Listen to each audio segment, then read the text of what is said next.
আজ আমি আমার লেখা দুটি কবিতা পাঠ করে শোনাচ্ছি। প্রথম কবিতাটি সাধন নিয়ে। কবিতার নাম সাধন শিক্ষা। এটি আমি 29/8/2024 খ্রিস্টাব্দে লিখেছিলাম। ত্রিলক্ষ ষোড়শ আধার কুণ্ডলিনী সব, এসব কথা মাথায় রেখেই করতে হবে জপ। গ্রন্থিত্রয় মাথায় রেখো, পঞ্চবোম আছে দেহ ঘিরে, নানান খেলা নানান ছাঁচে ছাঁচে।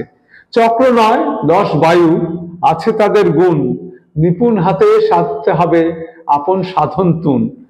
যোগের আছে 8 অঙ্গ, যম নিয়ম আর, আসন আয়াম প্রত্যাহার, ধারণা ধ্যান সার।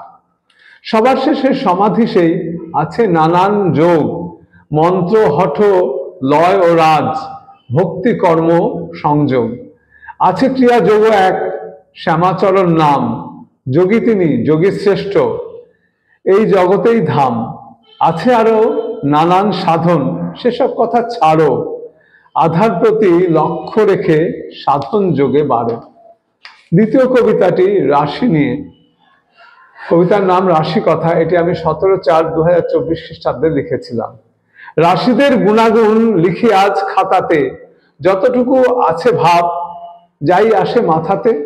মেষ রাশি অস্থির, তুলা রাশি বিচারক, বৃষ রাশি একগুয়ে, বৃশ্চিকে খোলা চোখ, মিথুনের দোনামোনা, ধনুরাশি আছে এম, কর্কটে ভালোবাসা, মকরে আছে জ্ঞান।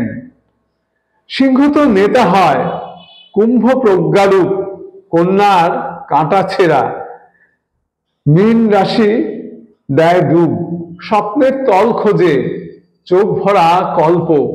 এই হলো রাশি কথা, রাশি নিয়ে গল্প।